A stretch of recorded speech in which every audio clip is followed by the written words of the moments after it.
Good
afternoon, everybody.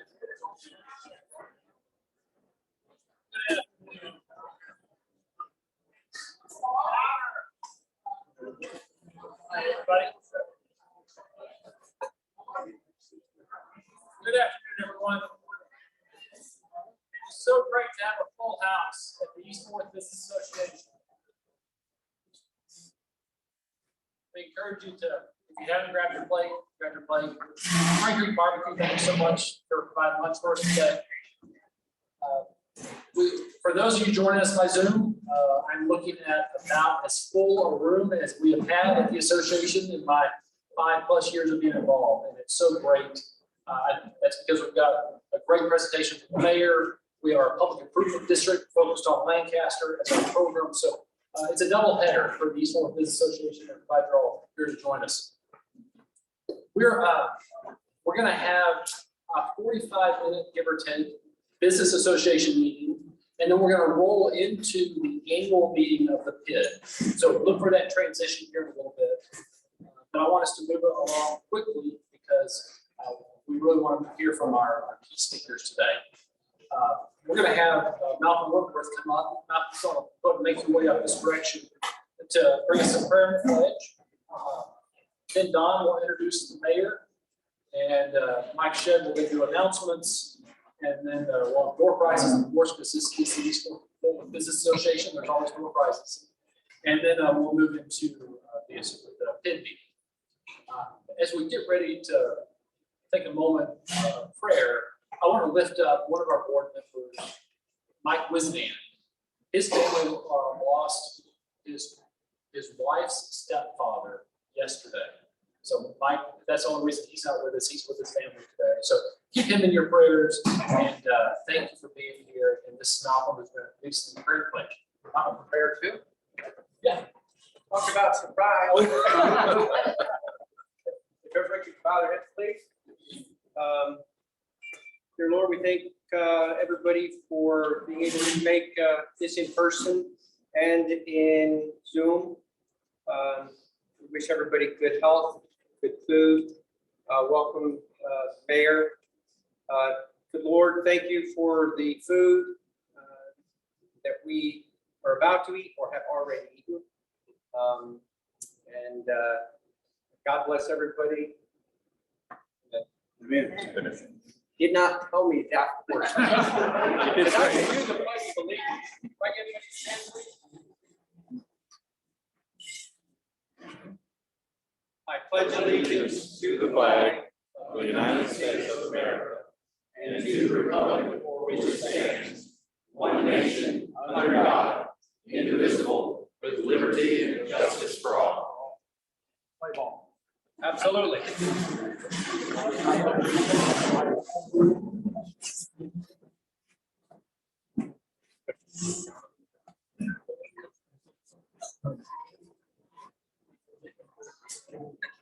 Welcome everyone, and now it's my honor to introduce our speaker today, Mayor Mattie Parker.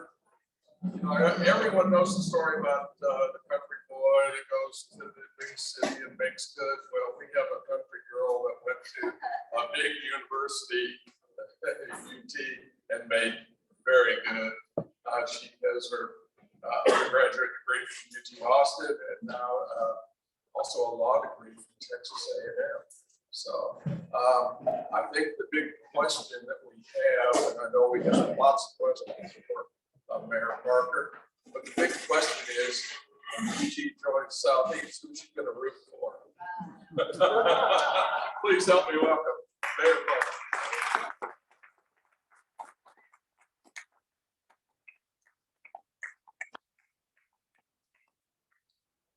Right now, I'm having to keep my Bird Horns flag on a little lower since they're not the most popular in Fort Worth right now. But it is a serious topic, and I may touch on that just a little bit. So first, thank you for having me. I have a lot of good friends in the audience, folks I've gotten to work with over the years, and others that I don't know yet, but hope to in the near future, as we work together to really focus on East Fort Worth in a variety of different ways, a mission and vision that you have had for decades. And I think you've got the right partners at City Hall to make that happen. Before I start speaking, I'll also recognize that Councilman Chris Nettles, I think, is here somewhere. I saw Chris hiding in the back. There's Chris. Yeah. Chris and I are part of this new city council, and we are excited to serve. He and I both have the distinguishment of probably the youngest kids on council besides Michael Crane. I think there are around 20 children on city council now between all of us. The average age is just around 45. And it's a lot of fun. And any good day, one of our children is running up and down the hallways. Not my 5-year-old kid, and I'll get to him in a minute. He runs a little different than most. We try to keep him out of the public setting for sure. I'll spend a few minutes talking about myself, and I realized that during the campaign cycle, that probably got exhausting, right? There were 10 of us that ran for mayor, and then in the end, it was just between myself and Ms. Peebles. I would not wish that on my worst enemy, is campaigning like that. You know, I still had a full-time job and 3 children to try to take care of. So when we finally vacationed right after the election, I think I took 2 naps a day. My body was really exhausted.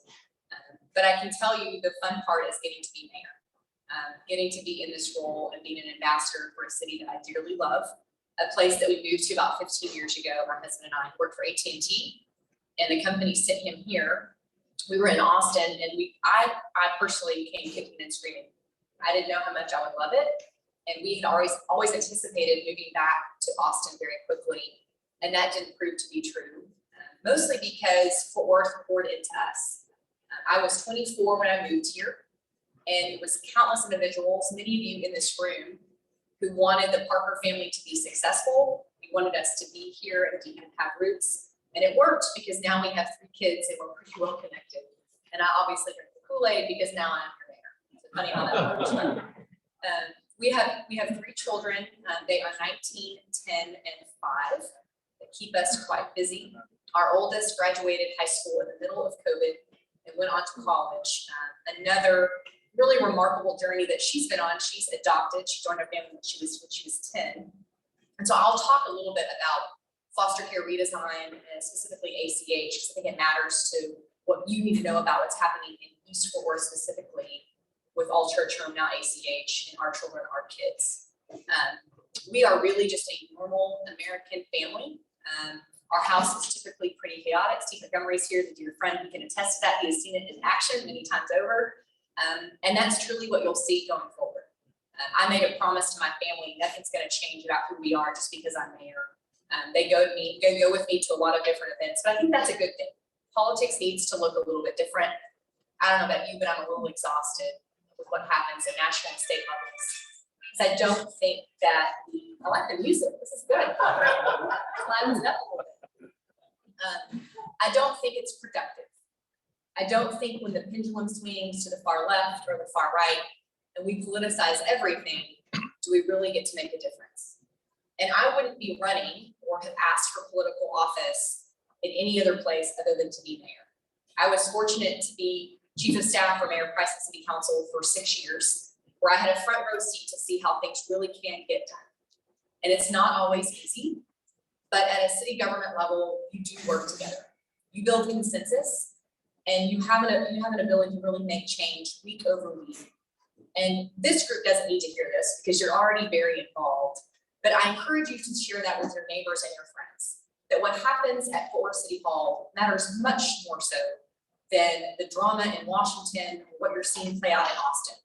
This is where your lives are most impacted, and it is our jobs to listen to constituents and really focus on the vision of Fort Worth moving forward, how to unite a community in a really historic time in our country, and really focus on the issues at hand for Fort Worth.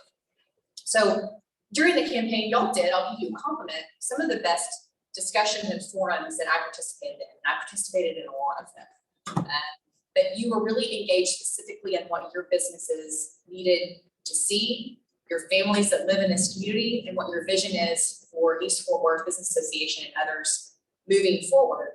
And when I submitted my questions, I really put things into 3 categories. And I think it's applicable really to what happens here, what you're focused on, but also across the entire city. And they were focused on economic development, education and workforce, and third was what I call infrastructure for success. What does it look like for a city to invest in infrastructure that really enables all those other things?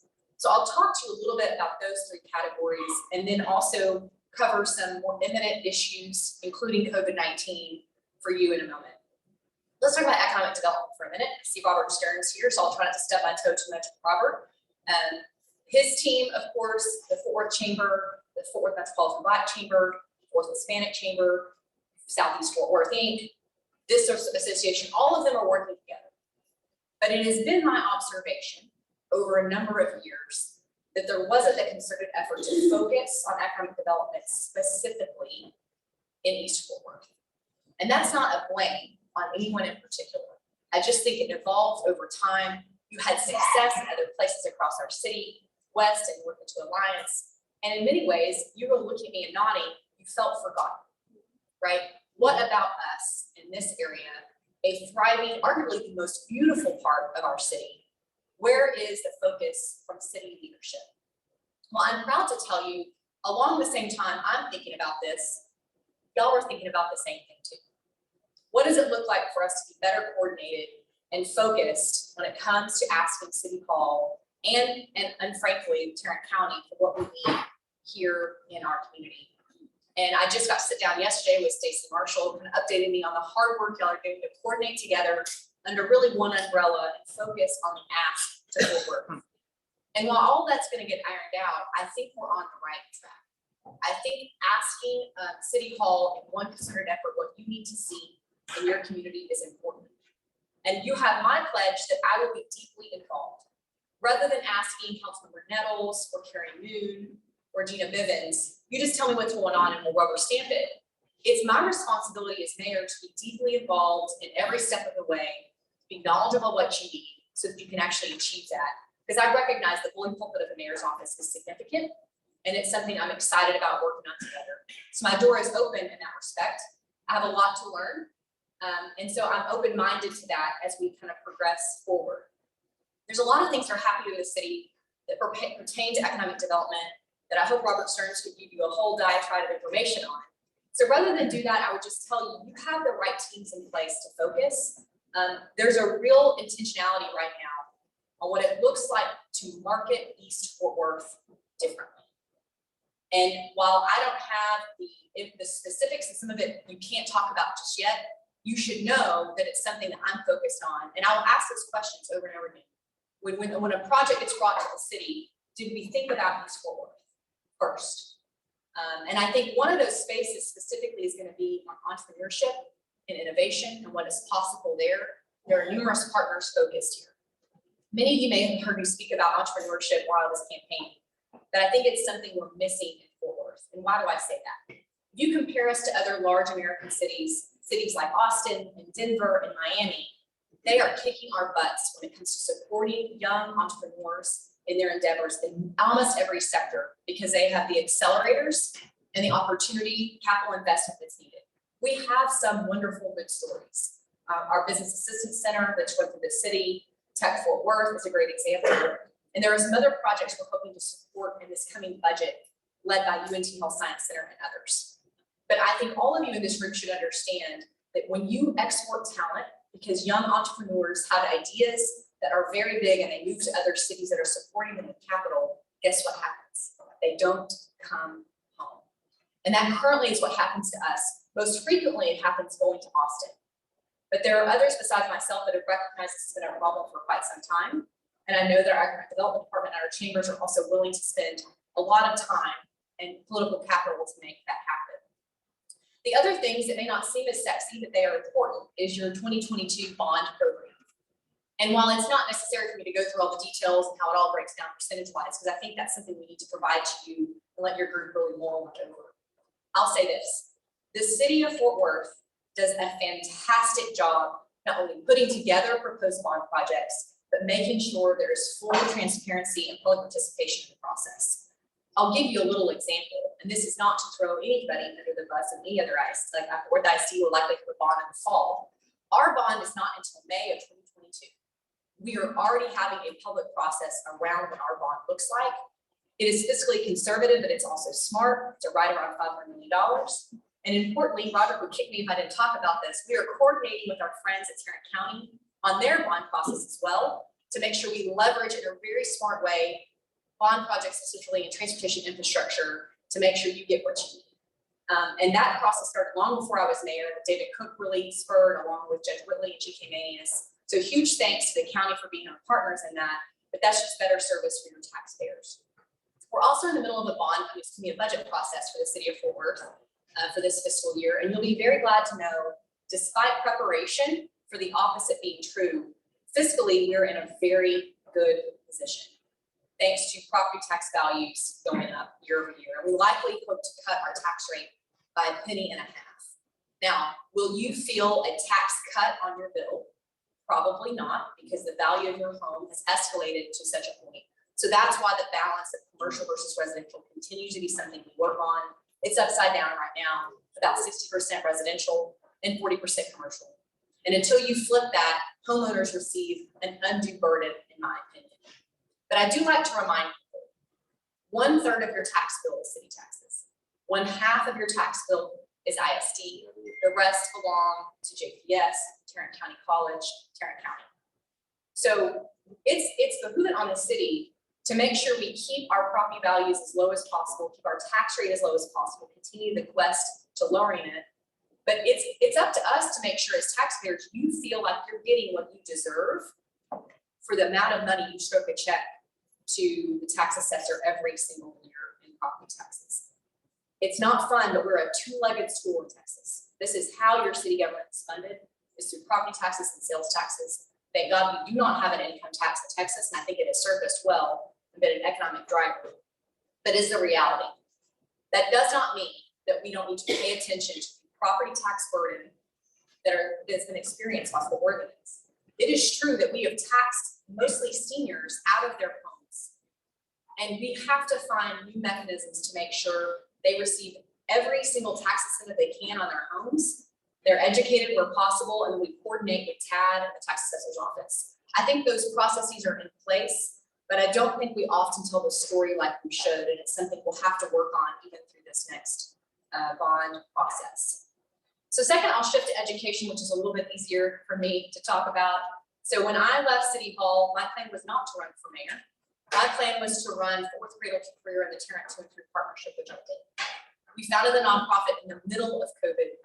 We hired 12 staff, raised $5 million on Zoom.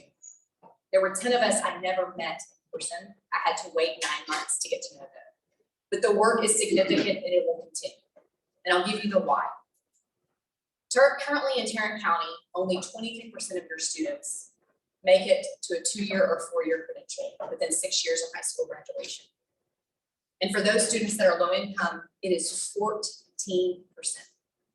You compare that to the current job market in North Texas, where 75% of jobs in North Texas by 2036 will require some type of post-secondary credential.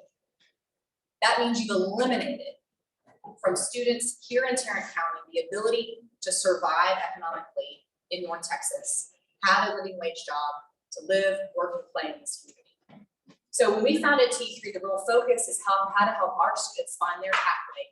We're agnostic about what their pathway is. It may be a traditional 4-year degree. It may be a 2-year degree, associate's degree at TCC. It may be a certification. The important thing is students recognize the ability to matchmake and what a career path looks like, so that when they don't graduate high school, they have no option, which has currently been the case. If we don't get this right, we will never be successful economically. And I think this audience is especially important to hear this, because you have the bulk of the D and F schools in Fort Worth in your communities. So in Council District 5, led by Gina Bivens, 82% of kids are in D and F schools. In District 8, it's 60%. What my goal as mayor is not to make bank. It's not to point fingers. It is not to pit people against one another. I've often said that I'm pro-kid, meaning I don't care if your kid goes to homeschool, if they're private school, if they're public school, if they go to charter school. What I care about is the entire community owns the problem, and we work alongside educators and administrators, principals, janitors, everyone as a team to recognize not one DNF school in Fort Worth is acceptable anymore. Because I can tell you, your efforts economically are directly hindered by those problems in our school system.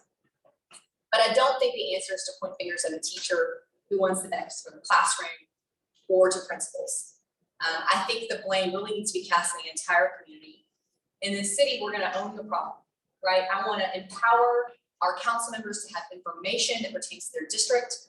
How do you align city resources differently? How do you work with nonprofit like Jason's to make sure we're providing the best available education to every single student in Tarrant County and in Fort Worth? Because I think until you leave this room and you understand those kids are our kids, that I should care just as deeply about those kids as I do where my children go to school, because that's the betterment of the community and a huge opportunity for Fort Worth, especially if you compare us to other urban environments. So I hope to come back to you and continue to report on the work that we're doing that's incredibly collaborative, and focus on ways that organizations like your own can participate as a part of the solution. The last thing on education we've been working on for quite some time, as Jason knows, is focus on quality early education for all families across Tarrant County. We've done a variety of different things. One mechanism we've used is called Best Place for Kids. and best place for working parents. Initiatives we started when I was actually on staff with Mayor Price that still continue today, in even bigger ways. You'll see some of this roll out in the next few months. The best place for working parents model is interesting. How many of your employers here in Fort Worth? Raise your hands. So we understand now that quality early education is directly tied to your economic bottom line. Encouraging family-friendly policies in your businesses so that you can retain top talent, attract top talent to your businesses. Because we can all attest that especially during COVID-19, when the world went upside down, when families were forced to provide childcare and education and mom in the same household like I did, those are really tough things to get through. And this was already a trend you were seeing. What does it look like to make sure your workforce is empowered to make better decisions for your students, for your families? And that's something we're working on with Best Place for Kids.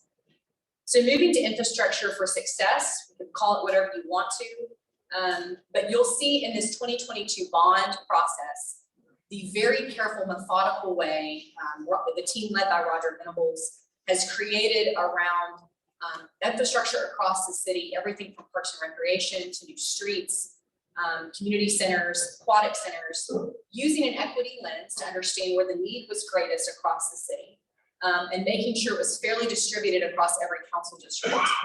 Some of that will come out next. I don't know, Jason or Juan, if y'all had a chance to see some of that presentation yet. Council was just briefed a few weeks ago. We'll maybe come back to you on that. And Chris and I might be able to kind of coordinate, let him come and talk. Make sure this group has an open house opportunity on the bond for 2022. But I think you'll find yourself encouraged and proud of your city staff that have worked methodically on that process. The other fun topic that I know many of you have expressed interest in is Lancaster Brt. And we drove down Lancaster getting here. I know some of our friends from Trinity Metro are here as well. I will prioritize figuring out that project. I've already done it. And I think Chad and Steve and I are going to sit down tomorrow. It's a huge opportunity, probably the biggest catalyst you can see. And while it's not a direct comparison, I think what you've seen happen on South Main and your South Side and the public investment that's for private investment along that corridor is absolutely possible on Lancaster Brt. The real fun part now becomes, do we put it down the center lane? Do we put it on the outside? What does the infrastructure looks like? The relationship with TxDOT, because it's their right of way, all these fun problems that Chad gets to solve. But I am confident we've had the city council support. I know Chris is excited about working on this. We'll roll up our sleeves and get to work. And importantly, making sure your organization has lots of seats at the table. So you have a voice, because the economic development impact is huge. It really is a game changer for East Fort Worth, and I think once in a lifetime. And so I think if we work together in a really smart way, you're going to see some of that come together. So let's tackle COVID-19, because my information is just like yours, right? You watch the news like I do. I do visit with our local healthcare professionals as much as possible. The number one thing we know that helps is vaccines. So I've done videos encouraging people to get vaccinated. That's all I know to do. Many of you are wearing masks today, completely understandable. That's the new guideline from the CDC. What the city of Fort Worth does, I don't know. What Tarrant County does, I don't know. We understand what Abbott has done statewide. Just trying to keep ourselves safe. I'm most focused on making sure our students can go back to school safely. They cannot afford any more virtual school or time out of the classroom. We will never catch them up. So that's scary to me. So we're navigating this together. Be patient. I am not a healthcare professional. You will not see me pretend to be. So what I've done instead is talk to folks here in Fort Worth that are trusted. One thing I'll say, for those of you that are comfortable talking about getting a vaccine, I'd like for you to email our office, because we are going to try to do a campaign around more localized efforts to talk about COVID by trusted people in your neighborhoods. That's proven to be better than just a talking head on television. But that's the only thing the city right now has in their power. And so we're trying to make sure people feel like it's safe and accessible in multiple ways across Fort Worth. And Tarrant County continues to lead those efforts, and they've done a terrific job in unprecedented times. We're trying to keep the politics out of it as much as possible. That is not easy. I have many Facebook trolls that love me right now, but we're going to just navigate that together. That is fine. Sorry, I called him a troll. Let's talk about public safety a little bit. I see several police officers in the room. Thank you for being here.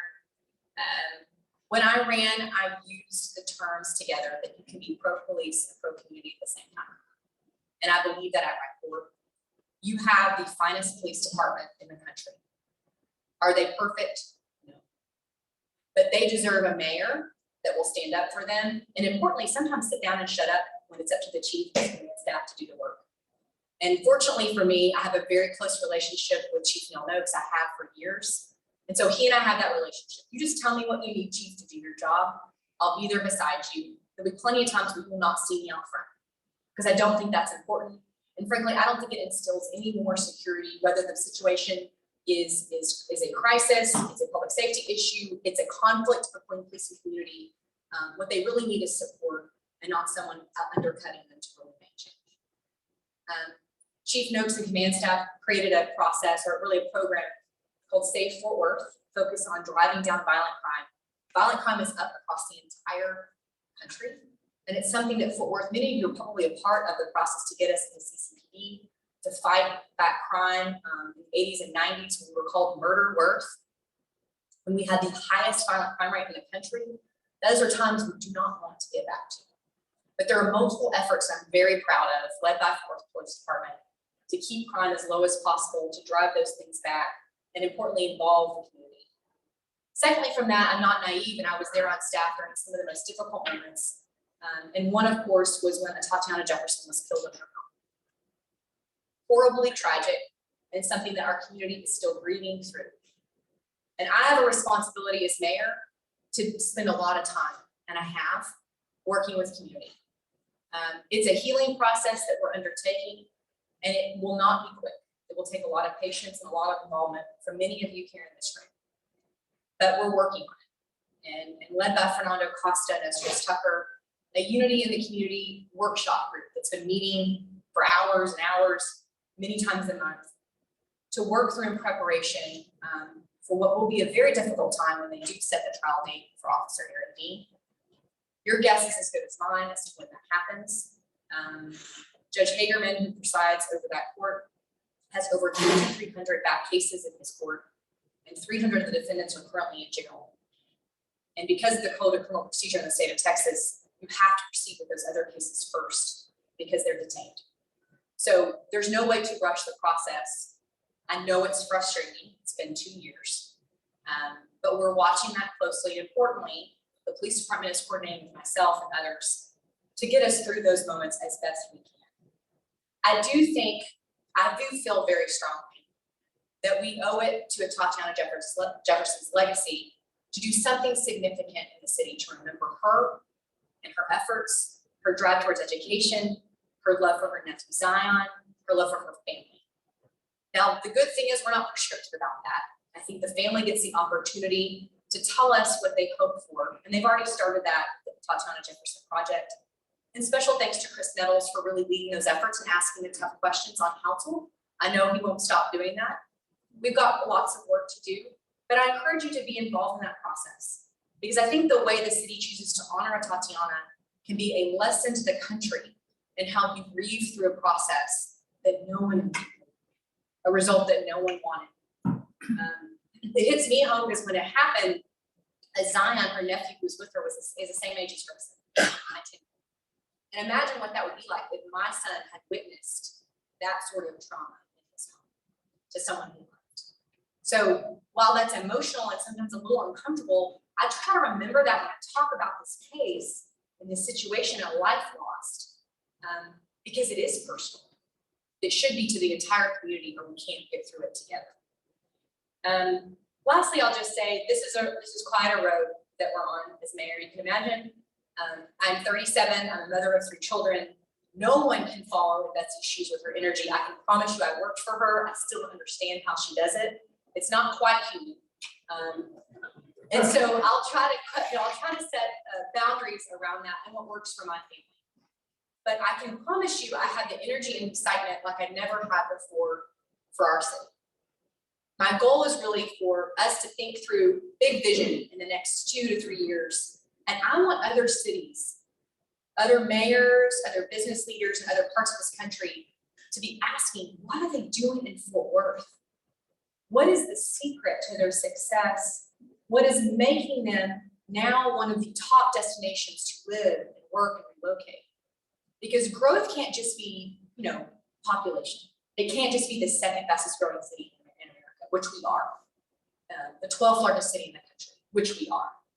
It also has to be about the vitality of our citizens, the quality of life for everyone in our community, and a sense of belonging that I do think most of us have, but those connection points aren't there for everyone. Right now in Fort Worth, only about 190 to 200,000 people actually live and work in our city. The rest are really forced to commute across North Texas. And that somewhat makes sense because of the thriving metropolis that DFW really is. But I'd like to see a really focus on doubling those numbers. You don't just do it with large corporate relocation or expansion. You also do it with supporting small businesses, which I think most of you in this room would probably agree. What does it look like for a city to really invest in small business again? So I encourage you to really educate me a little bit. Reach out when you can. I have an open door policy. I'll be out in the community as much as possible. I may be dragging a 5-year-old with me, but we'll make it work as best we can. We have an opportunity together. I'm the youngest mayor serving a big city in the country. And I didn't realize that until I was elected. And now that I'm here, I'm recognizing there's a lot of interest in that. It's like you're kind of a case study, right? They want to know all about you. And then when they roll through my hometown, which is Hyco, Texas, booming metropolis of 1,300 people, they really ask, how do you walk and chew gum? Not a funny joke, because Hyco was really a wonderful place to grow up. I had 42 kids in my graduating class. And I did learn in a small town, you just take care of each other. You treat people with kindness, regardless of your disagreements. You kind of keep that at your bedrock. I think that's who Fort Worth really is and wants to be. Sometimes we get in our own way. So I think it's important that maybe I kind of go back to my small town values. Thank y'all for letting me speak today. I really do appreciate it. I'm happy to take questions. I know there's a few of you. I'm sure Wanda has a question, right, Wanda?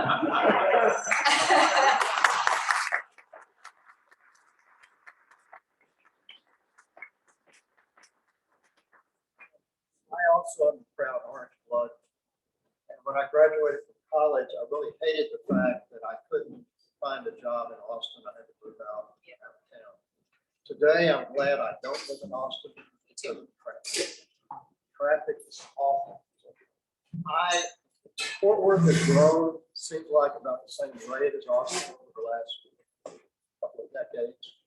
And I think we have the motivation and maybe the planning to institute mass transit here. Dallas got about a 20-year head start on us. I would hope that would continue, and I would like to see more talk about getting people out of their cars. Mayor Price had to do a lot for that, just getting people on bicycles. But we really can't afford to have the traffic problems that Austin has. So really, statement question about mobility and public transportation, which needs to be a priority in Fort Worth and Tarrant County. Even if you don't care about that issue, I can tell you that attracting millennials, Gen Xers to Fort Worth, that's what they want to see. They ask those questions. That's the kind of quality of life options. We're an incredibly vast area. We're 450 square miles across all of Fort Worth. It's a lot of area to cover. But in collaboration between Metro and also with North Central Texas Council of Governments, a really robust regional plan around public transportation is something we absolutely need to prioritize. Just don't make me ride a bike. I'm a little clumsy, so I might find other modes. I'm not sure which. Thank you for that. Appreciate it. Yes, sir. Hi. Mayor, you talked about economic development, and as we look at companies that want to come to Fort Worth and locate, they always want greenfield property. They want to be somewhere out where they can build what they want. And all we have to do is just run utilities and police stations, and fire, etc. Can we not do more to maybe make that less attractive and to make filling in those parts of our city that already have those services more attractive, which would accrue to the benefit of the east side of the district? I think the answer is yes, absolutely. And I don't want to steal any of Robert's thunder, but one thing we want to do in this budget, which is new, is create an economic development fund using a portion of our property taxes. It would likely be about $2 million in this fiscal year. We continue to expand the fund over years. That's nice to have as one-time funding to incent the company, maybe it is, to co-locate a specific area.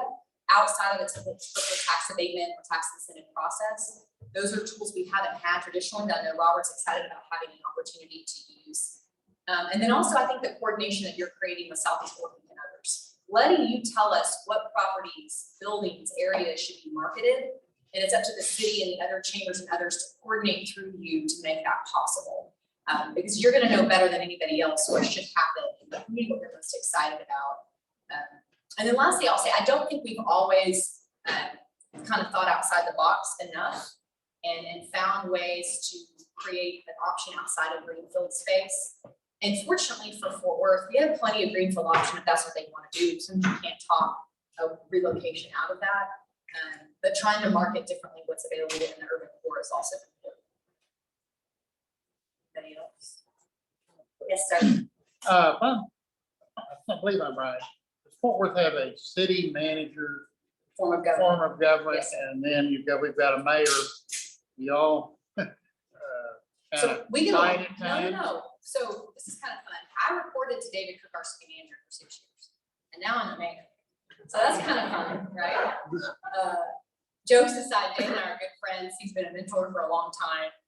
He's been an excellent city manager, but it's not just him. He has a great team of people. And his assistant city managers, his deputy city manager, Jay Chapa, who many of you may know, and then our department heads and on down. We have a phenomenal city staff, and they work tirelessly to do a good job, but we don't fight. And I think you're gonna see this council, while we're all kind of getting to know each other and work with city management, it's very, very collaborative. And I for one, prioritize that because we won't get anything done otherwise. So we'll keep the boxing to a minimum. Y'all should have David Cook, come put him on the spot for a minute. It could be entertaining. Let's go. Anybody else? Yes, sir. Would you comment about recruiting new police officers and how many come from Eastern Hills or Western Hills, how many from the Fulton Dynasty? Yeah, so I don't have specific numbers. I can tell you that Julie Swearingen, Assistant Chief, is leading those efforts around recruitment. And we've had the most diverse class just graduate from Fort Worth PD that we've ever had. Homegrown officers that are here in our community, which I think is what we want to see, right? And providing those opportunities. And it's a real focus for Chief Noakes and Julie. So I think, again, that might be another really great presentation to have Neil come and talk about recruitment specifically. That happens over time. The other thing I'll tell you, it's anecdotal a bit. When you talk to other cities, recruiting police officers in general is very difficult right now in certain parts of the city, certain parts of the country. That's not the case here. Applications continue to be up. The ability to laterally hire from other jurisdictions, but they've still made an emphasis on we want to hire officers from Fort Worth and prioritize those slots for young people in those classes, which I think is really encouraging. And there's a few different, actually, Explore program is very effective at kind of getting young people interested in being a police officer, and then having a relationship with Tarrant County College also in a law enforcement track early on in the early college high schools is also proven to be very effective. But it has to start earlier as well, probably in 6th, 7th, 8th grade. Jason. So Mattie, when you come speak to us next year, Yes, what's the thing you're gonna be most excited that you achieve? we're gonna figure out Lancaster Brt. We're gonna know what the plan is. You're gonna have a timeline. That's a good priority to have, right? On the education front, I'll be able to tell you exactly how many quality seats we're improving upon, what our goals are, and everybody else on council will also be a part of that. And it will feel like you can be a part of the solution rather than it feeling like this intangible thing that's been a crisis about. And then this feels a little maybe fuzzy, but I'll be proud to tell you the way our council has worked together. That even during times I didn't touch on redistricting, some other things will be contentious, that we continue to focus on what's best for Fort Worth and our residents, and then we find solutions rather than bicker and fight. And that would be a priority for me. And I think it does start at the top, so I have that as an objective. Let us know how we can help. Thank you, Jason. I appreciate that. And I have a podcast before I close. So it's called Go Time with Mayor Mattie Parker. It's available wherever you listen to podcasts. My goal with that is twofold. It will be a short and sweet podcast every week, probably focus on what's on the agenda for council that week. Something a little less boring than reading a newsletter. You can pop your earbuds in and listen to what's going on in the city. I'll have special guests on that pertain to city business. And the second is going to be special people across Fort Worth doing ordinary, extraordinary things in our city to be a little bit of good news. Because I'm kind of sick of if it bleeds, it leads. So I want to talk about something that's positive, that's focused on Fort Worth. So if you have suggestions on people you think I should interview, It may be one of you. Submit those through our website. I'd love to have them. We already have, I think, over 30 submissions of suggestions. So I'll keep going down that list. I'm excited about as a new way to communicate with residents. Thank y'all for having me. I really do appreciate it.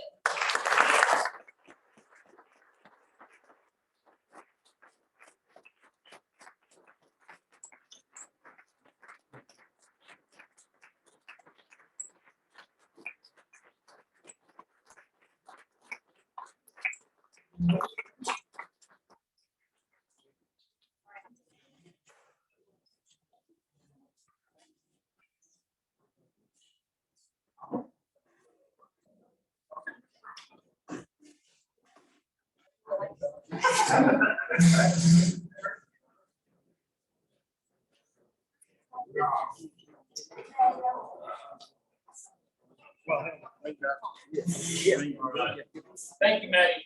Appreciate it. Let's see. It's an exciting time for us. New council, new mayor, a new generation leading us, and a lot of fun going on. So we're going to keep our meeting going with the East Florida Business Association part of our meeting. Mike Shedd, if you'll make your way to the front. There, Mike's on cue. All right, Mike, take it away. All right, Mike said, I'm gonna interview some of our guests that are here today, and I just saw Lena Copeland lead with the mayor. That was the mayor's aide that trailed with her. Barry Smith, I feel like Barry's here often enough, he should become a member.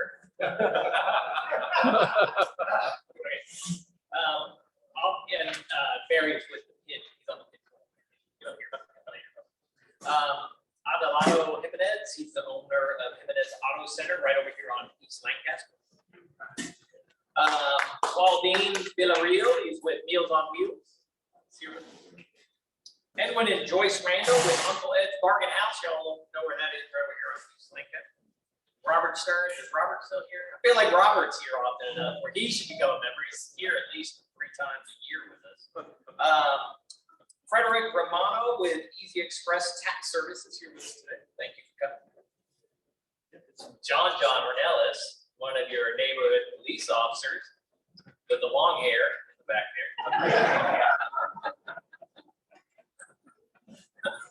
Commander Elgin, he's the commander of East Division, and he's here with us today. I think he's still here. Commander, did he leave? Oh, Commander. Steve Montgomery with Trinity Metro is here with us today. Andy Nolan, Sergeant Andy Nolan, he's an NPO sergeant. I think he's left. He's 6'8", so if he left, we would have noticed it. He blocks out the sun. Martha Collins with the City Fort Worth Economic Development is here as well. Crystal Hinojosa is here with the City Fort Worth. Kay Dubinsky is an investor and property owner here. She's with us today. She's interested in the meeting. Louis Lozano with Clayton Youth is here. Dale Overman, I feel like Dale's here often enough. Dale should join our organization. Dale was instrumental in getting the PID 20 set up for y'all. Josie, I'll just say Hugo, because that's what the email says. Josie Hugo at yahoo.com. Josie is here with McDonald's. And Debbie White is also here with McDonald's. Amy Petrie and Sean Petrie from Print World are both here with us. Bill Kiker is here with us from Save-A-Lot. John Fisher, a student at UTA, is here with us right here. You'll hear from Dalton Webb later. He's a sergeant at Fort Worth PD, and I think he's speaking about some of the PID stuff later. Diane Griffin with Medberg Poly. Lucius Williams is sitting right here. He moved up by Don Williams, or by Don Moore. He's here. Debbie Hobbs is here. I saw her sitting back here. She's with the PID board. Munish Kandel is here. Munish Kandel is here, right over here. Randy Schaefer with Trinity Basin Preparatory is here. James Dworkin with Trinity Basin Preparatory is here as well.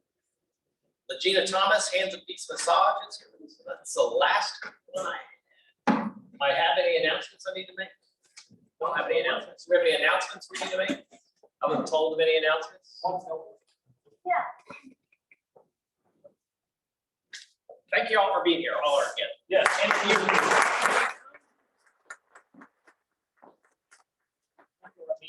times a year, I'm pretty, you just need a joke. You just said that.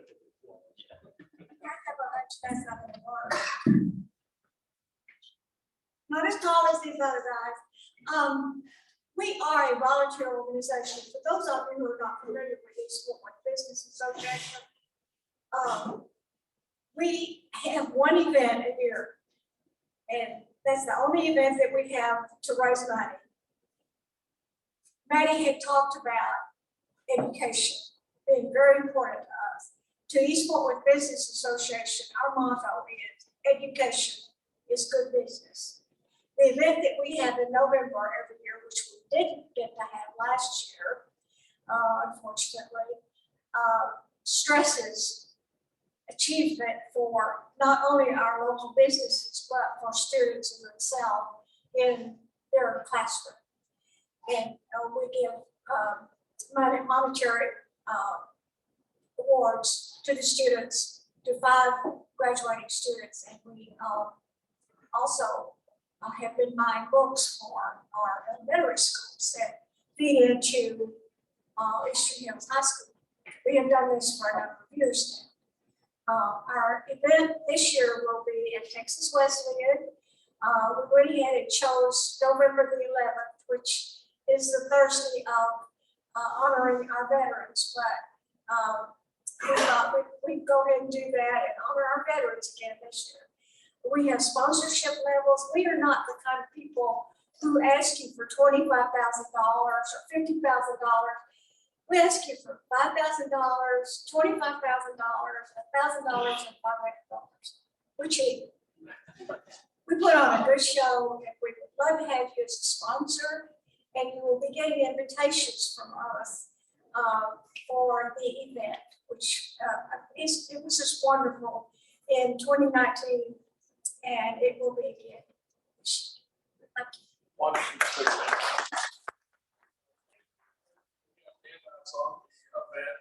Up here, if you'd like to take one with you. Yes, and you can tell us you'll be a sponsor tonight.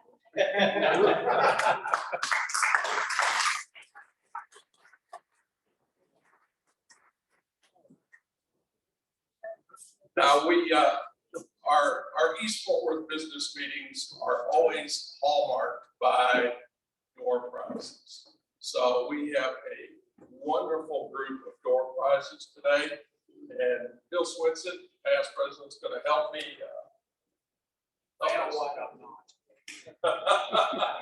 Normally, our speaker helps draw the tickets, but the mayor had to leave. You want me to draw? Yes, yes. As long as you don't draw your own ticket. It's not there. You know. Our first 2 door prizes are $25 gift cards for the Mexican Inn. Okay, and they're wonderful sponsors of East Fort Worth Business Association. I love Mexican. Oh, this is empty. Okay, last 3 numbers on the first ticket, 138. All right, congratulations. I always feel good when visitors win. Almost as good as what I win. Second $25 gift card, 082. 082.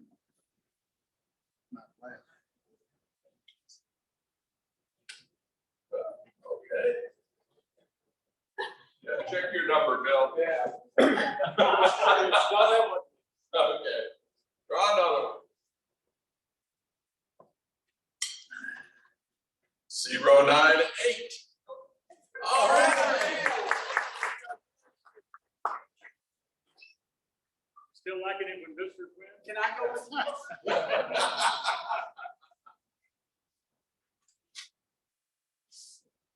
Compliments of one of our board members, our treasurer, as a matter of fact, Angela Baker, Southside Bank. Wonderful Merlot wine. I know you can't drink it here at lunch. Last three numbers, 092. 092. All right.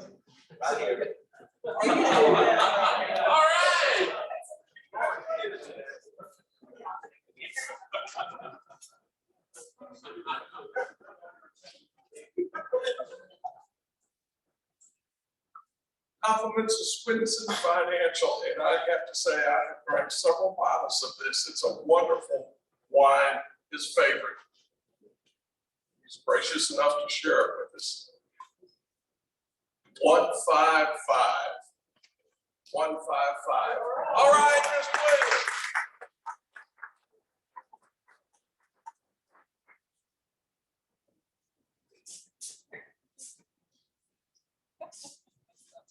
These are what we call hero makers.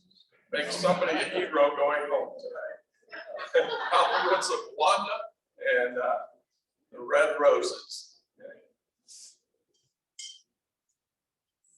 140. 140. All right. Congratulations. Yeah, absolutely. They're real. They got rejected.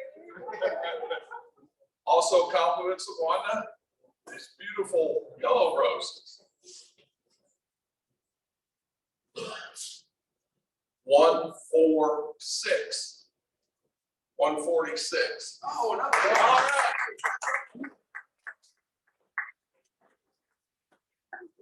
Your wife's gonna ask you what you did. We also have the boxes so you can help carry.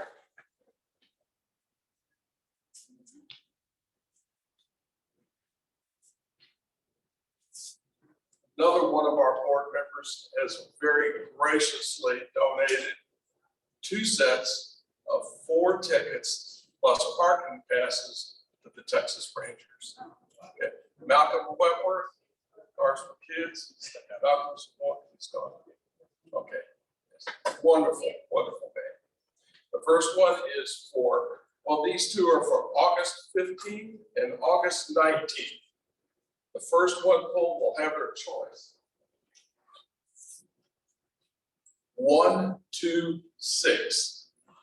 126 for 4 tickets to the Rangers plus a parking pass.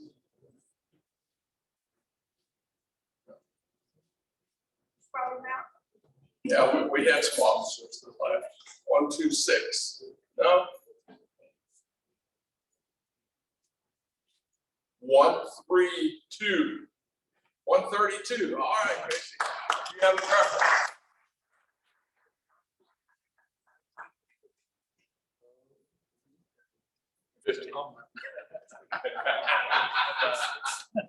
Okay, now the 4 tickets for the 19.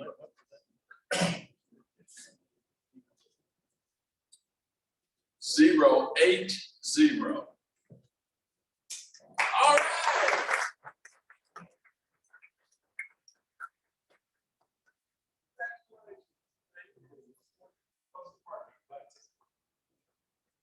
All of a sudden, you'll have 20 new friends.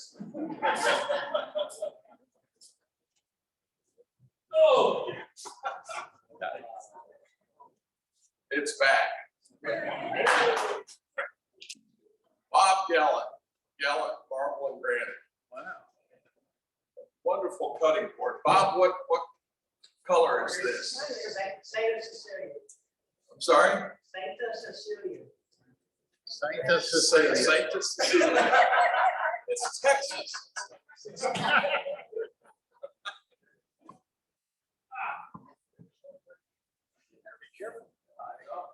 That is heavy. 095. All right, Joe. Probably need some assistance. I'll take it home and hold it for you. Thank you so much, President Jason. Thank you, Don and Bill. Great to have such a great meeting. We still have a meeting that's about to get underway. Just a note. The East Fourth Business Association is about relationships, It's about businesses, it's about promoting the east side. What you're seeing today is what you get by being a member. So if you're not a member, this really is a good organization to join and a good time to join this organization. So there's membership forms over here, the banquet information as well. So please take a look. We'd love to have you join us. I've never seen this many guests, so let's convert to members. So with that, I'm going to close this down. September, the first Thursday in September, I'm sorry, I'm blanking on the date. We'll have the high-speed rail presentation by the North Central Texas Council of Government. So a great program to come to. November 11th is our banquet. So please mark your calendars and come be with us. And with that, I'm sorry, Capitol, September 2nd is at the high-speed rail presentation right here at the church.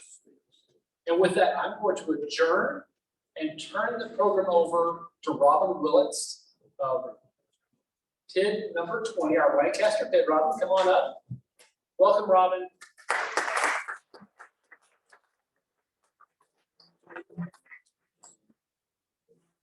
Gotta make a little switch here, because I have a presentation.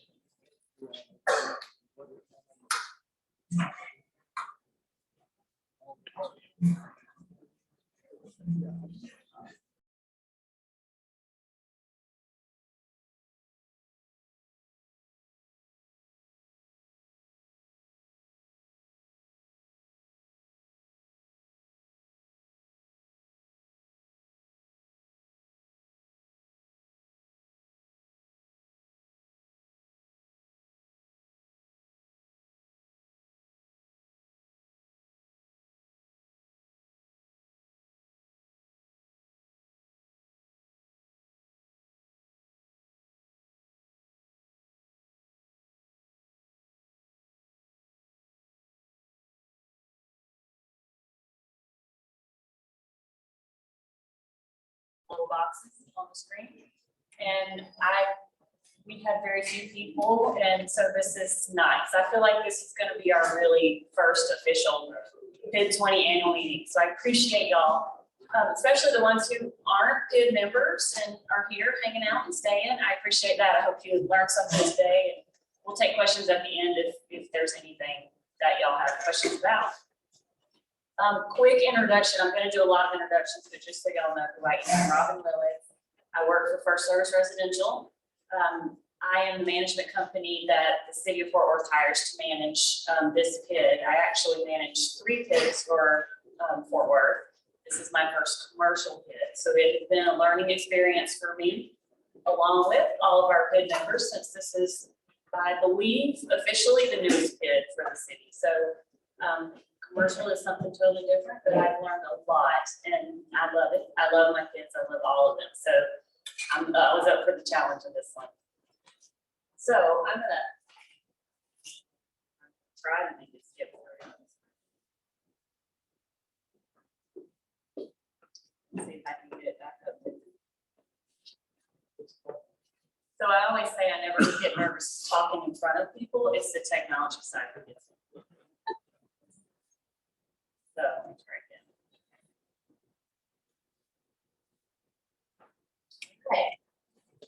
Okay, so there was agendas on y'all's, in front of y'all's plate when you got here today. So I'm gonna just kind of blow through this and y'all see it all, but this is kind of where we're going today. And I'll try to make this quick because I know this has been long and y'all don't want to sit and listen to me talk. So I'm gonna move right through. The first thing I'm going to do is introduce our PID board members. Y'all just raise your hand. Some of them have already been introduced today. But we have Barry Smith, who's going to be one of our speakers today. Then we have Bill Kiker. And next up is Dale Cooperman, Debbie Hobbs, and Jason Ray. And then the city of Fort Worth, we actually do have one of our Fort Worth people here with us. Crystal Hinoso, she was actually introduced earlier. Crystal is our PID administrator. She's my go-to for everything PIDs. And she and I have kind of learned together too. Terry is the accountant at the city of Fort Worth. She's the one that handles the accounting side for all the PIDs at the city side. And then we have Robert Stearns, and he's the Director of Economic Development, which is the department that the kids fall under, is the economic development. And then First Service, who I work for, again, I'm Robin Willits. I've actually been with First Service for 20 years. I've been managing the kids for 7 now, and they're my favorite. I was in the HOA side and now doing kids, and I would much rather do kids in the HOA. I love kids. Davita Harless is the accountant at First Service, so she handles all the account side within our industry for the kids. And then Kendall Abbott, who is my supervisor, she's the regional director. So just quickly, here's a map of the PID 20. It goes from Riverside to A20, the whole East Lancaster section in there.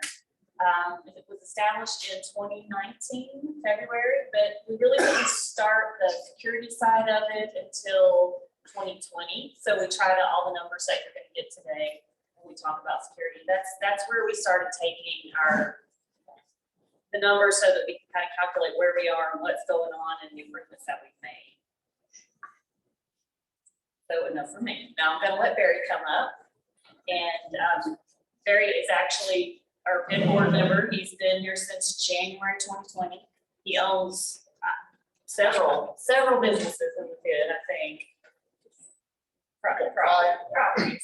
Thank you. Thank you all for being here, and sticking around. Thank you all for spending your tax money so that we can make our city, or our part of the city, a little bit better. It is voluntary, and we all appreciate it. Thank you, Dale, for pushing me to get involved. At first, I was a little hesitant. I've been here for 30 years doing it on my own. Why do I need help? Right? But we all need help. And the objective of it is to, improve the perception that people have of East Lancaster. Like back in 1984, I think we were the highest crime rate in the world in the city, reported crime on the street. So we've come a long way since then. And the main objective is to get rid of that negative stigmatism of East Lancaster. We've all noticed the big change in the amount of vagrants in our neighborhood. They're a lot less, and that's due directly to our security program that we put together. I don't know what else to say other than how much I appreciate it, and I'm glad to be a part of it. I don't know what else I'm supposed to say up here, but we really appreciate it and taking the time to come be there to support us. Anything else I'm skipping? I know it's kind of quick, but.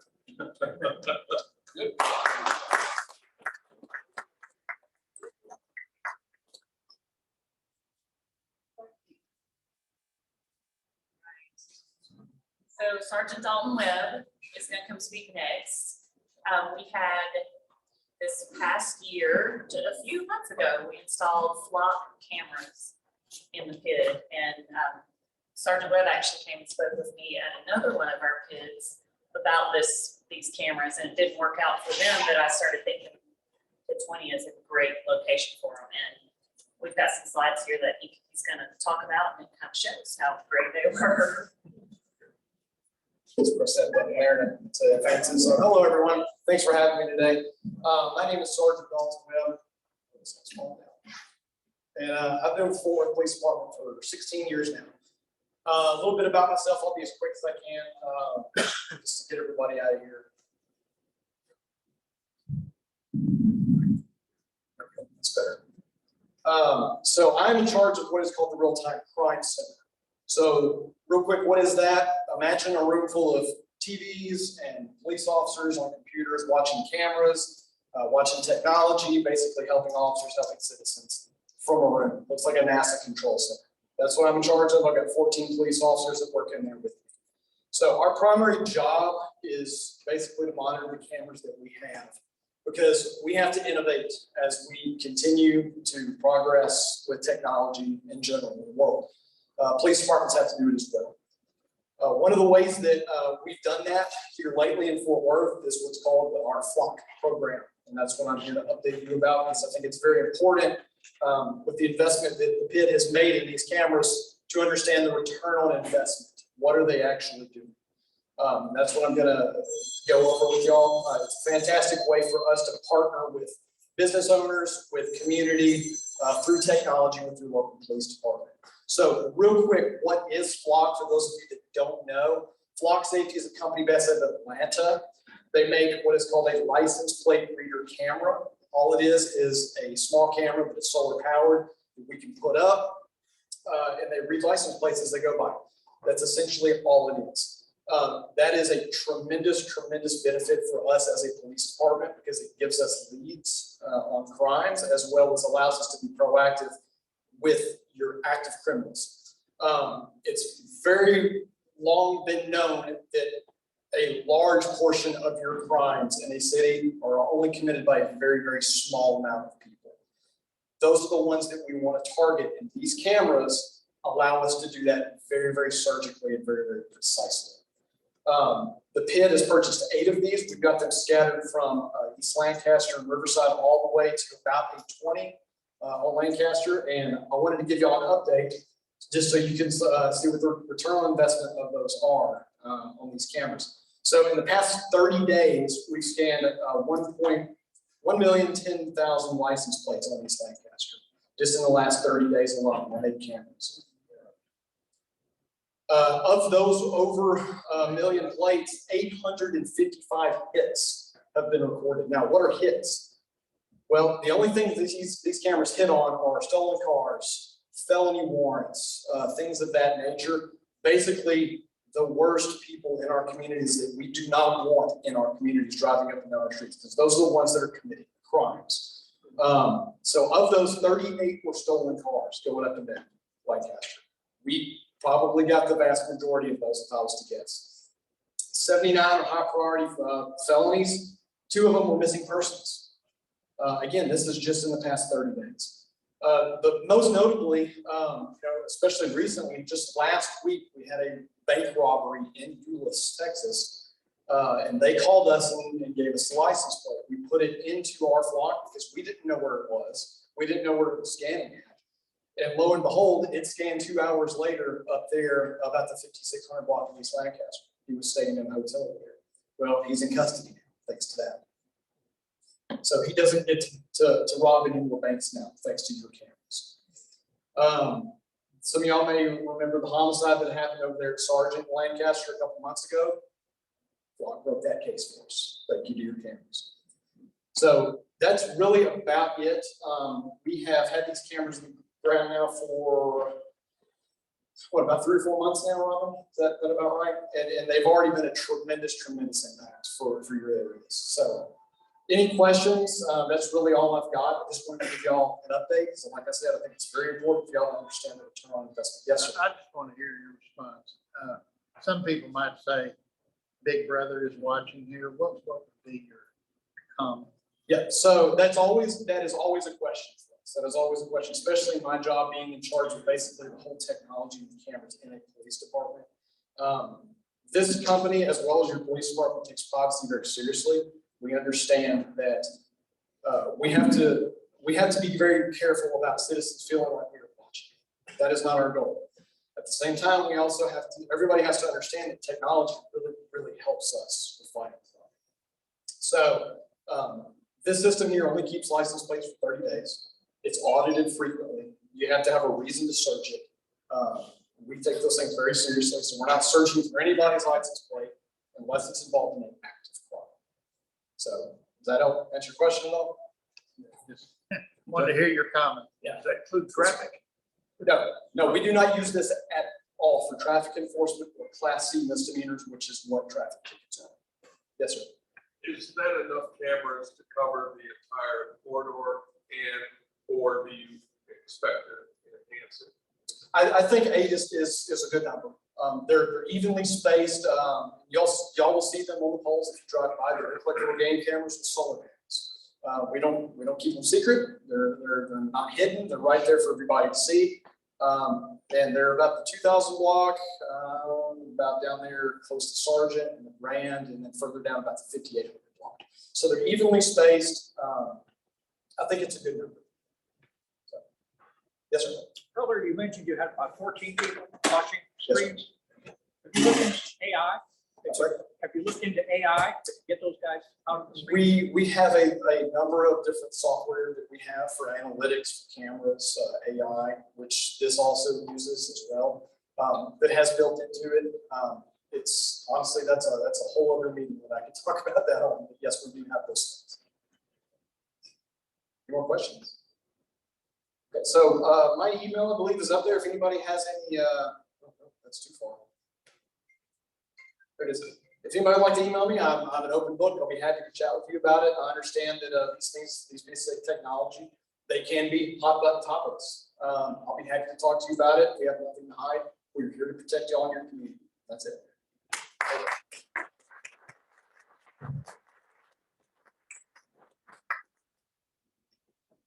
So we have to fix it back.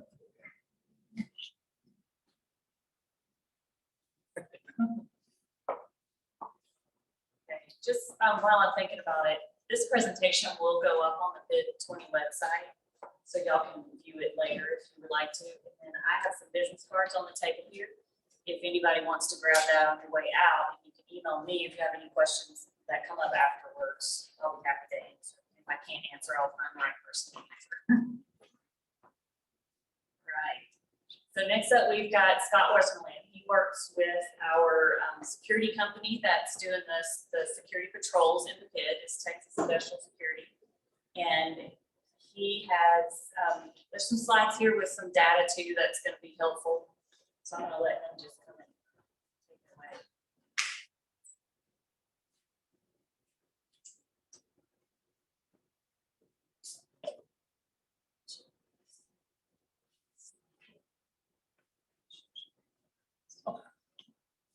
Everybody, I'm Scott.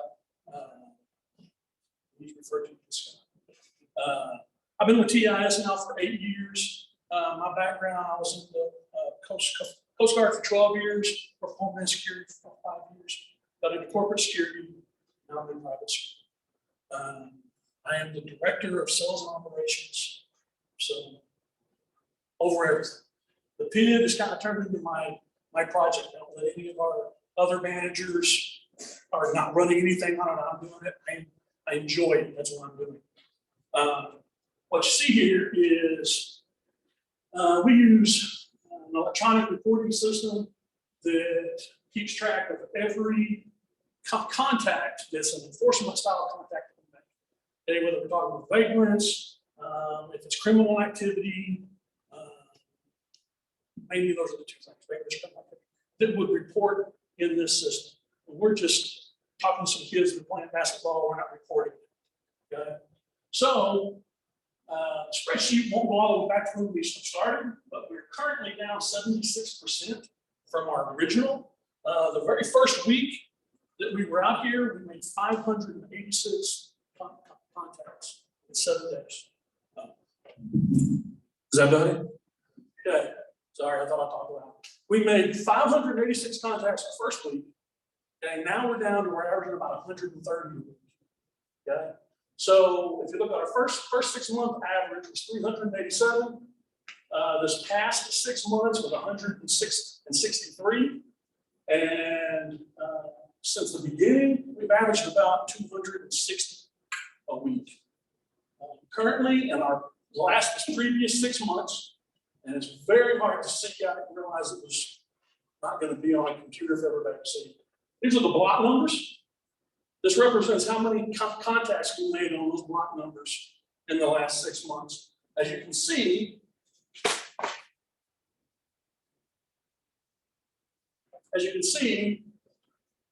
the closer west has way more contacts than the east end of the PID does. Okay, with our number one contact, which I'll come to that here. So 1801, A1, that's where we have the most contacts. Makes sense, it's closest to the homeless. So it makes sense. They account for 39% of all the contacts that we make. 7-Eleven is the next. They account for 20%. City Center, or Net Fort Worth, it's got like 5 different names on it. That accounted for 66. What I listed was the people that had 50 or more. and then what percentage of contacts that is, and that 74% of our contacts were concentrated on 6 addresses in the entire 5-mile stretch of the pit. Okay, now what this is our first 6 months compared to our last 6 months. As you can see, that A1 was our #1 contact our first 6 months. It has actually gone up, the number of contacts that we made. 7-Eleven, let me skip down, I'm gonna go to Rapido. Rapido TL Food Mart, that was our second highest the first 6 months, and it was also the highest criminal activity place there was. As you can see in this last 6 months, we've made 1 touch there. There's nothing going on there. Okay? 7-Eleven has increased dramatically, more than anyone else has. The net has dropped, everybody else has dropped. Conoco and Rapido down to where they're barely even on the list. Okay? Yes. How do you define a contact? So a contact is anybody that we're making any type of enforcement contact with. Homeless people, vagrants, any type of criminal contact. So the ones that you see, the big ones like A1 Food Mart, that's homeless people. Okay? It's homeless people and vagrants. They're the closest to the homeless shelters. That's one of the reasons. The other reason is they cash the checks. Okay, you'll see on the next slide, or if you could break down the contacts, well, I had the block numbers. The places that you see that are farther east on PID that have high numbers, it's check cashing areas. It's places with check cashing stores. Okay, so because they tend to cash their check and then call us and make them leave immediately. So that's what that is. Did I answer your question? Okay. Oh, I went right back, so that wasn't my last slide. Okay, so does anybody have any questions whatsoever about it? Is that city center, that mission that's next door to Mexican Inn? Yes. And their management is not helpful. Not at all. How come most of your patrols are during the daytime and nighttime? Homeless activity happens during the daytime. Okay, well, we're out there. You're sleeping on my porch. I agree. They sleep on the front of our buildings, they shit on them, they leave rugs on them, they leave condoms on them, and every morning I have to wash my building down. And what's your address? 33. What business is that? It's all shopping. I don't know. Okay. Between Shoes Bag Hotel and the druggie hotel. Okay. College Street is closed. So Yeah. the PID's purpose is to improve the appearance of Lancaster, of Lancaster. So as business owners, the question you have to ask is, do you want it clean when your clients are there, or do you want it clean when nobody's there? When our clients are there, there's people there, and also they have all my tenants are given the police number here now, okay? They call the police after 5 o'clock, they have to call, they have to call the police, because you're not available. We're available till 10 p.m. We are available after 5. We're available from 6 a.m. to 10 p.m. How Currently, about 10 p.m. to 6 a.m.? from 10 p.m. to 6 a.m., we are not available. How about let's switch the hours? Because during the daytime, it's so nominal as to what goes on as far as, non-police. Okay? Mhm. The crime is not for private security. I'm taking private security from. I'm taking private security to protect my property with my people. They're there, they go out and run off, I've been there for 40 years. So I've already seen all different scenarios on the street, okay? Right. We're just in another scenario this year versus 20 factors, okay? But the vandalism, the camping, the sex crimes, the drug crimes, all happen at night. They don't have to do it today. I haven't seen a poor walking Lancaster in 5 years. Okay. All right? And they used to not walk my street, they used to walk my street and use my property for the people. It's of no significance to pay $3,000-$4,000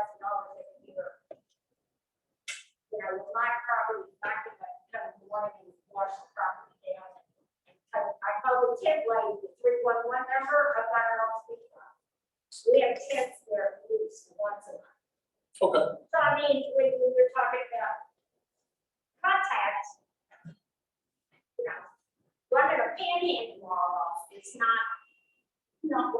what the seriousness of our late breath and, not homeless, they're not homeless, they can go. And you never gave us the number to reach you by. I can't call you, I don't know who you are. No, that's what I'm saying, the contact with the people on the street is very bad. The contact number is on the website.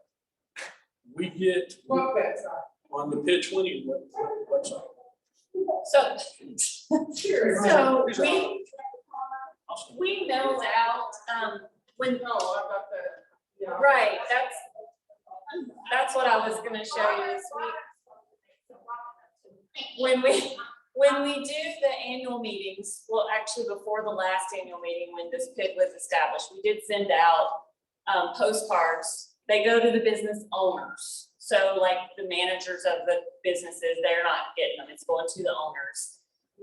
And that was just our initial, hey, here we are, here's our information. Then this year for this annual meeting, we sent out what you just showed her. So it does have all the information on it. And the PID website, if y'all haven't been to it, go to it. It's PID20.org. Easy to remember, and it is a fabulous website. We have worked, Dan Hayes has been instrumental in helping us get this together. And it is, it's a great website. It has a ton of information. There's actually an owner's page on there, which is password protected. So you email me, call me, I can make sure that you have the password. And that's where all of Scott's reports are. So you can see, if there's been criminal activity, there's reports there. There's all different types of reports that you can get to there. And I'm available. Like I said, grab a business card, call me, email me. I can answer any questions. Scott and I go out and meet on site at your property. If there's issues, let me know. We'll set up a time. We'll come meet you on site. We can talk about it. Having the security during the day, that was kind of the main goal to start off with, because this So we PID weren't there with that clear walk, no, we done this week. during the day, Yes. did you call police? 10:30. Did you Yes. call- Okay, so They will be things, up at 2:00 in the morning for a report. so the things like that though, it's a security company and they're driving, just like the police, they're not gonna be able to be at every single place 24 hours a day. I'll take a picture of So- them in my next door. Okay. So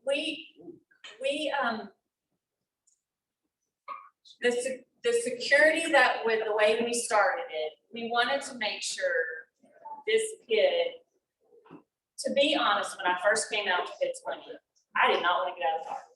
I said, I'm scared. This place is scary. I don't want to get out of the car. Well, I came back, this was before I started managing the PID. I just came over to see what it was. So I came back, and now over time, I have realized that that's the perception that this PID has. That's not the truth. This is a really nice area that y'all are in down here, and unfortunately, because of A20 going around and all the big streets, East Lancaster's gotten forgotten about. So people don't travel East Lancaster like they used to years ago when it was a hustle and bustle area. And the goal is, even though you still have the highways going around, if you can get this bus rapid transit thing going in, that's gonna bring people through. The goal is to make let's make East Lancaster another Magnolia. That's honestly, 10 years from now, I would love to see it like that. It is a slow process what we're doing. It's gonna take time. I can honestly say in the year and a half that I've been here, what I've seen, Scott and I have said we've kicked ourselves, because when we first started coming out here, we should have taken some before pictures. There were a lot of areas behind buildings where the homeless were camping out, breaking into buildings, doing things like that. And we didn't take any pictures. And I'm mad at myself, because I'd love to be able to show y'all what we've seen being out there day to day. It's just different now. And I see the difference. I don't come out here. I come with Scott once a month. I travel. His guys are here daily. But I come out once a month and I do a complete drive through with Scott. He touches on the places that last month we saw that were hot spots. This month, there's nothing going on, like he said.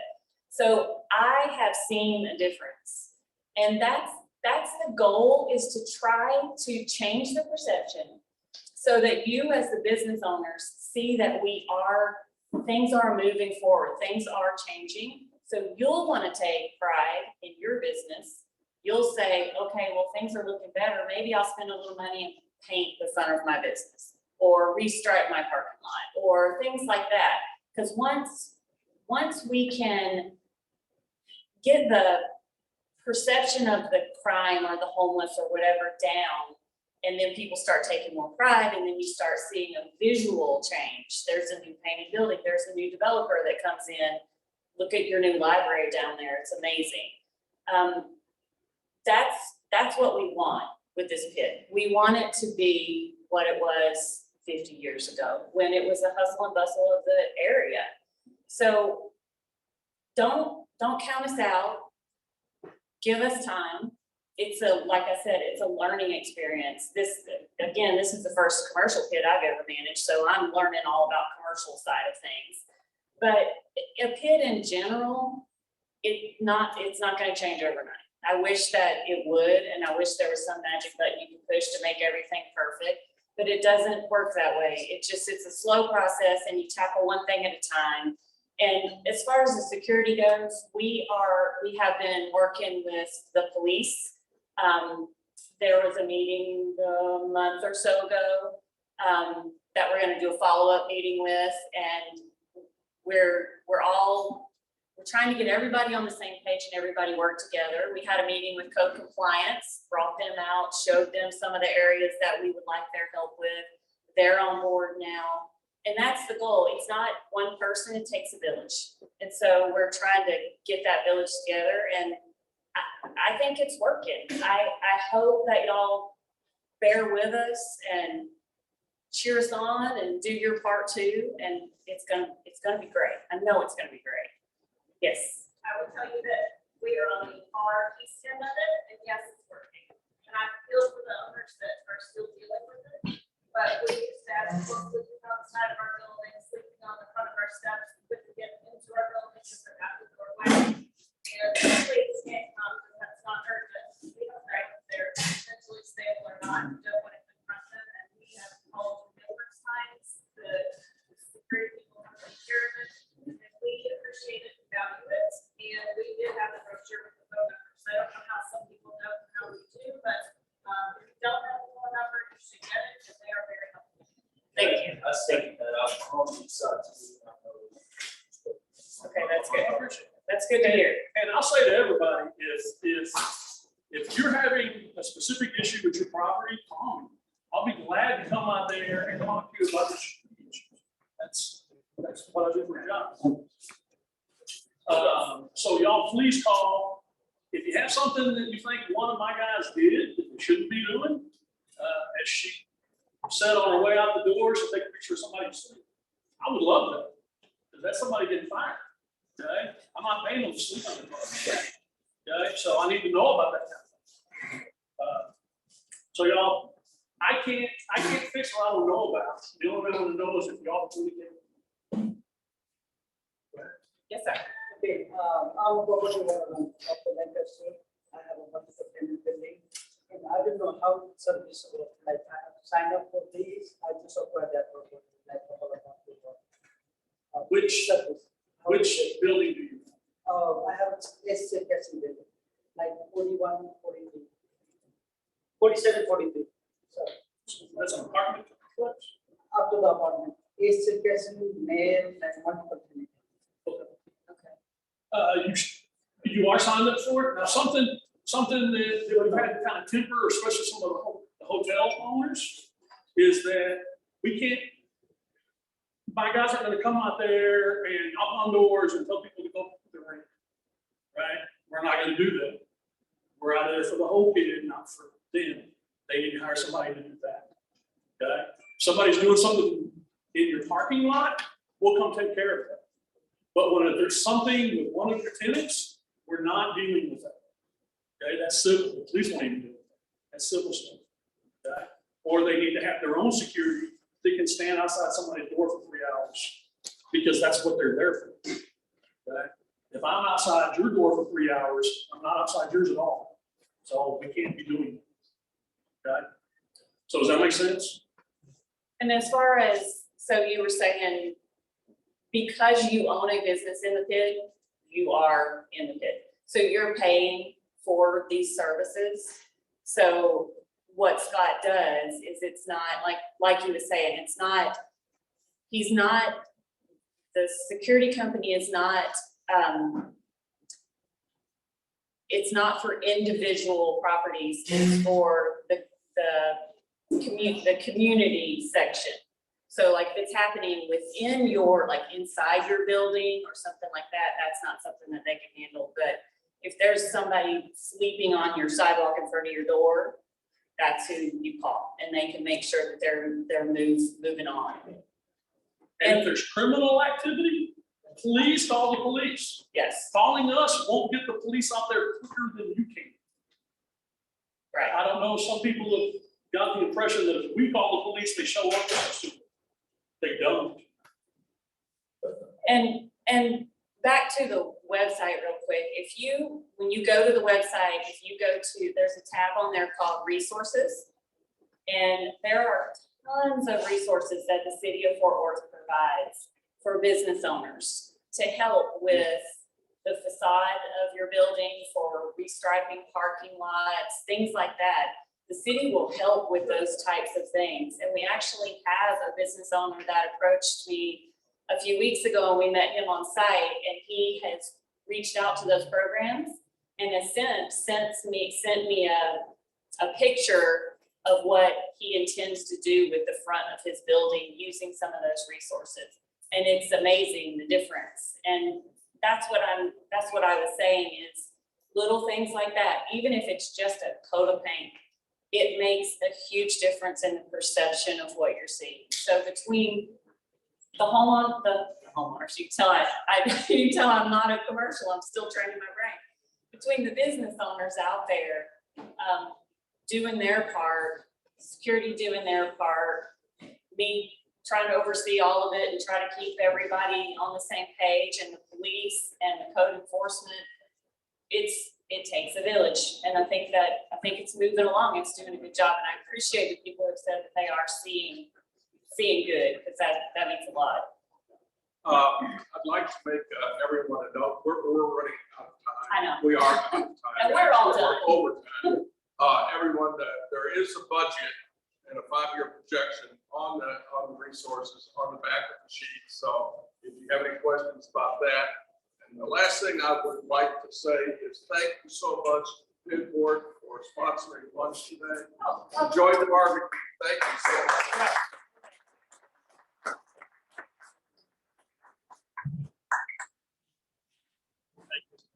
Very nice meeting you as well. Oh,